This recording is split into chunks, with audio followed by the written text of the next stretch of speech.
All right, our definition of a hyperbola is very similar to the definition of an ellipse. A hyperbola is the set of all points in a plane, the difference of whose distances from two fixed points, the foci, is constant. So if you remember, the definition of an ellipse was that the sum of the distances from the two fixed points, any point on the ellipse, the distance from that point to each of the foci, the sum of those distances was constant. Whereas for the hyperbola, it's the difference between the distances will be constant. So hyperbolas have two separate curves that are referred to as branches. And then the 2 points where the hyperbola intersects the line that joins the foci are called the vertices. So hyperbolas almost look like they're two parabolas facing away from each other, where now there's, instead of one vertex because of one parabola, then there's two vertices. And then the line segment joining the vertices is referred to as the transverse axis of the hyperbola. So the line that passes through the vertices is the transverse axis. And then the midpoint of the transverse axis is the center. And then you could also add that the conjugate axis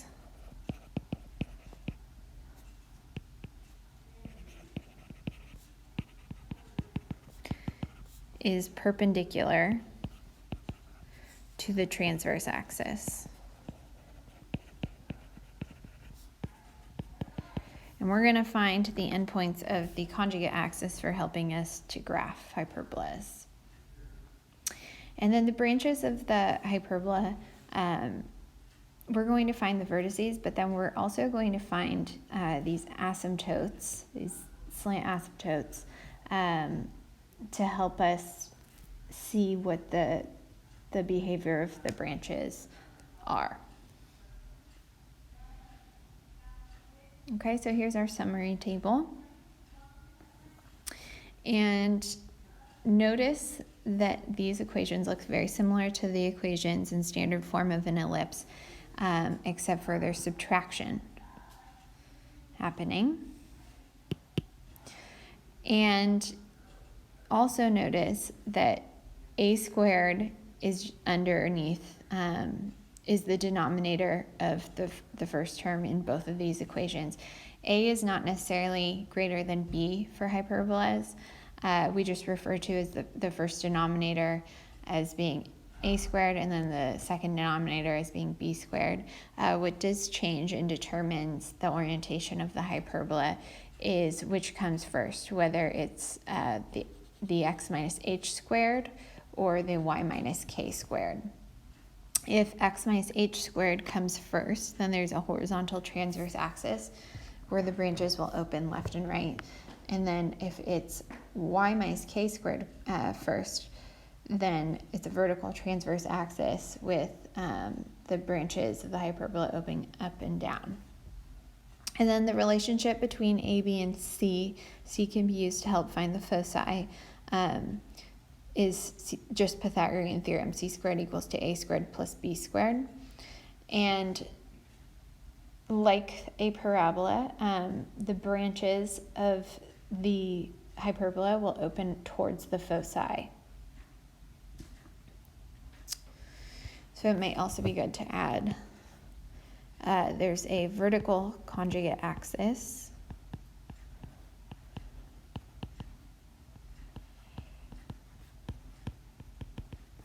when there's a horizontal transverse axis and a horizontal conjugate axis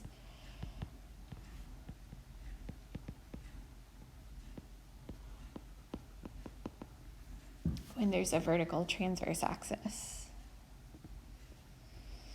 Okay, so graphing our first example of a hyperbola, we can see that there's going to be a vertical transverse axis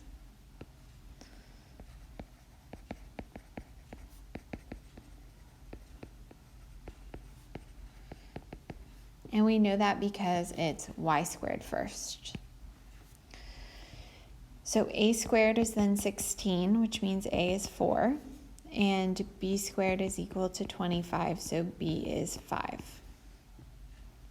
The center is just going to be 0, 0.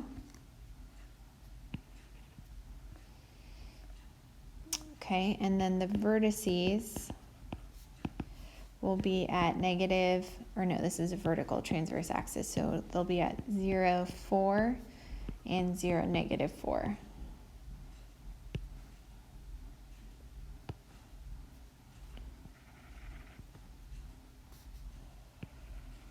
Okay, so here's one vertex.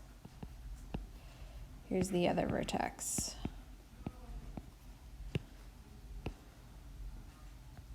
Okay.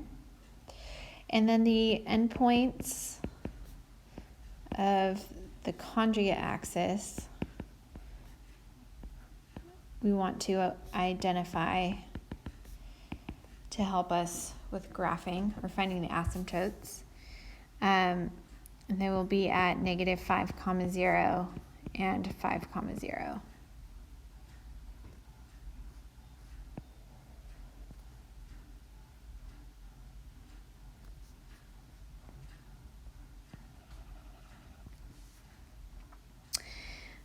And to draw the asymptotes, I'm actually going to create a box using the vertices and the endpoints of the conjugate axis.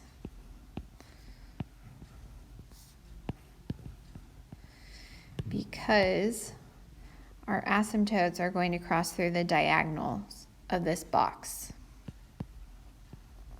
There's one asymptote,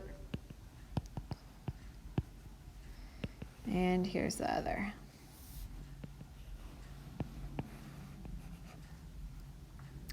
Okay, so the equation of the positive sloping asymptote, we're going to use point slope form to help us find the equations of these asymptotes. But since the center here is at 0, 0, and both of the asymptotes pass through 0, 0, or have a y-intercept of 0, 0, we know that each of these equations will be in the form y equals mx. And the slope here is going to be rise over run, so 4/5, right, since it passes through the point, 5, 4. So y equals to 4/5 x, and this guy will be y equals to negative 4/5 x.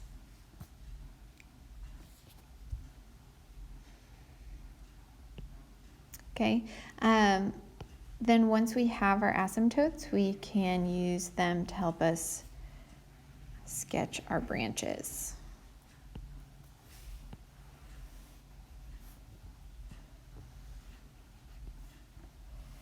Okay, and let's find the foci.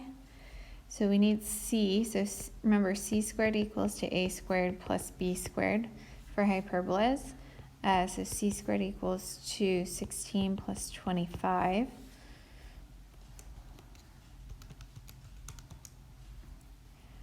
So c will be root 41, which is approximately 6.4.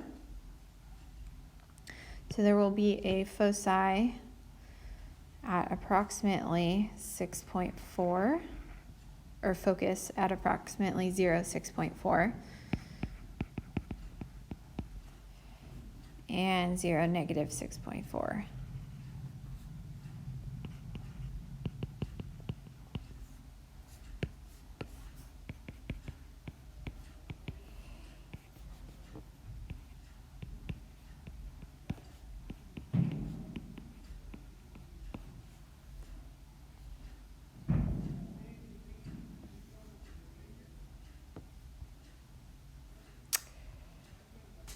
Okay, so this is the equation of a hyperbola in general form, and we're going to have to complete the square in order to put it into standard form. Now, when I give you guys the equations on an assignment or assessment, I will probably give you the equations in general form, and I will not tell you what type of conic section it represents. So we can tell that this equation does not represent a parabola because there is an x squared term and a y squared term.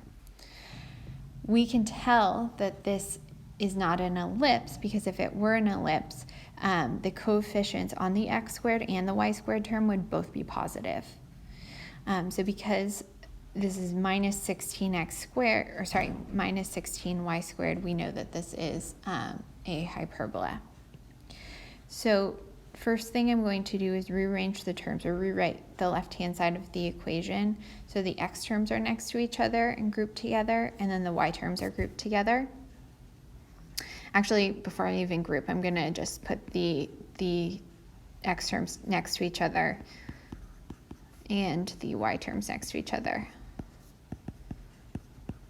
And then I'm going to bring 151 over to the right-hand side.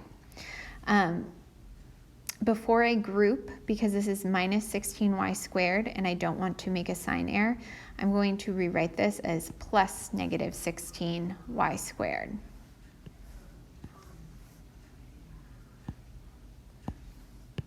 So now I can group the x terms together and then group the y terms together. And before we can complete the square, we need to factor out the leading coefficients of each grouping. So I'll factor out a 9 to have x squared minus 2x and leave some space. And then I factor out negative 16 to have y squared minus 2y equals to 151. So completing the square, I'm going to add 1, subtract 1. Same here, add 1, subtract 1. Because negative 2 divided by 2 squared is 1. And by the associative property of addition, I can group those 3 terms and those 3 terms together. So now the groupings in green are the perfect square trinomials, so this will factor to be x minus 1 squared. And this will factor to y minus 1 squared. I can distribute the 9 back in. And distribute the negative 16 back in.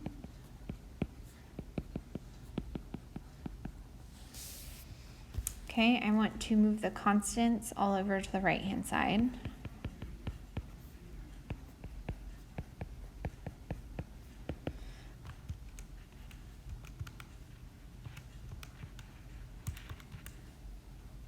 So I get 144 when I do that. And then I need 1 to be on the right-hand side, so I'm going to divide each side of the equation by 144. 9 goes into 144 16 times.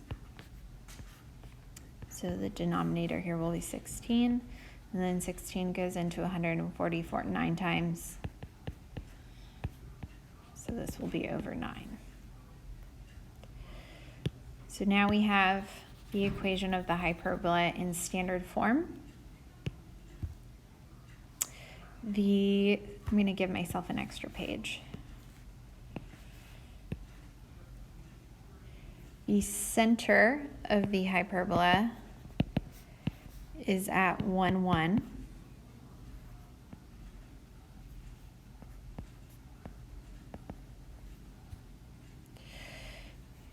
A squared is 16, so A is 4.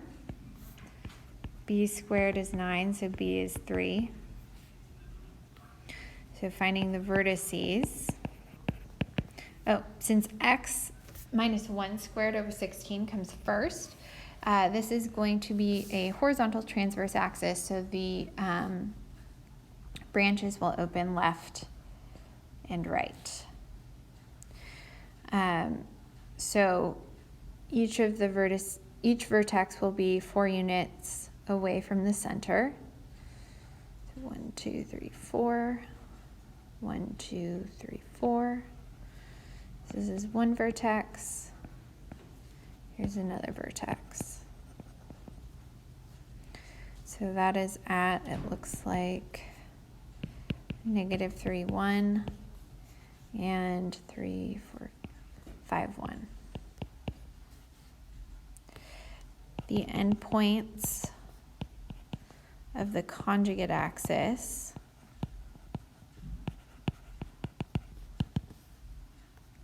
will be 3 above and 3 below the center. So at 1, 4, and 1, negative 2.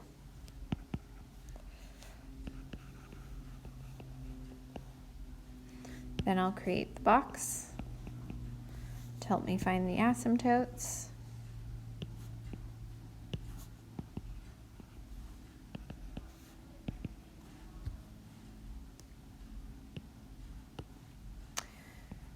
Okay, so each of the asymptotes will cross through the diagonals.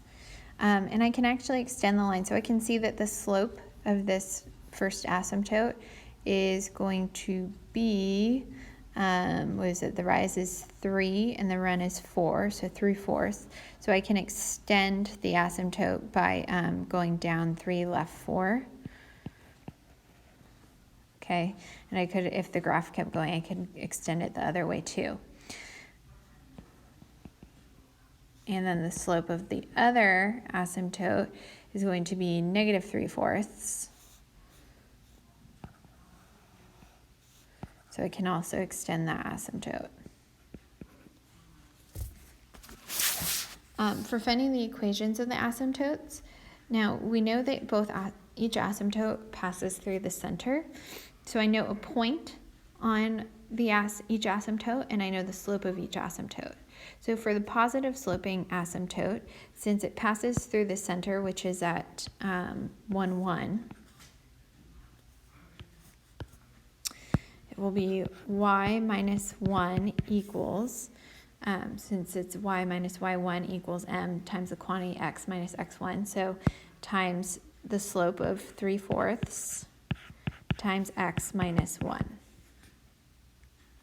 And then for the negative sloping asymptote, it'll be y minus 1 equals to negative 3/4 times x minus 1. And I'm okay with you leaving it in point slope form. Okay, so now we have the asymptotes. We can draw the branches.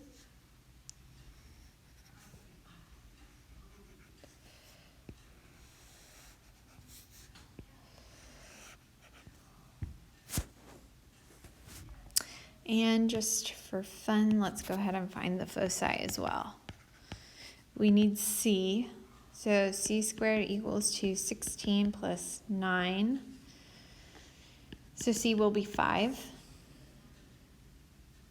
So that means that each focus, the foci in orange, so each focus will be 5 units from the center. So 1, 2, 3, 4, 5. There's one focus, and there's the other.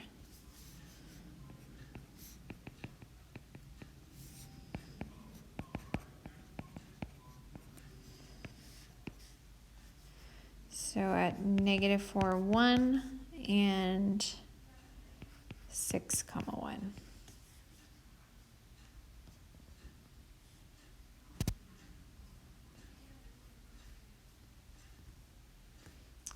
Okay, and then the last example here, so we want to find the equation of the hyperbola with these characteristics.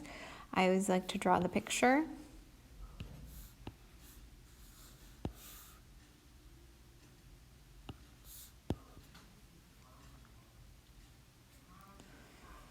Okay, so the vertices are at negative 1 and 1.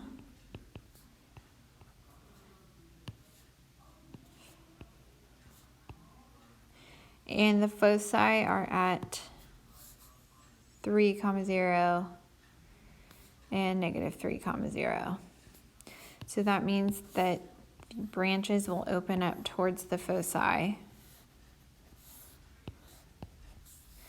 The center has to be at 0, 0. And since this is a horizontal transverse axis, x squared is going to come first.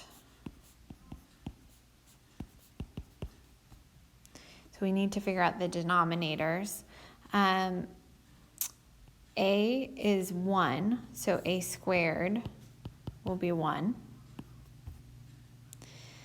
And c is 3.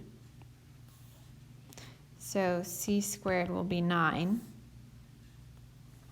So we need to find b squared. So since c squared equals to a squared plus b squared, 9 equals to 1 plus b squared. So b squared is going to be 8. So there's our equation for this hyperbola.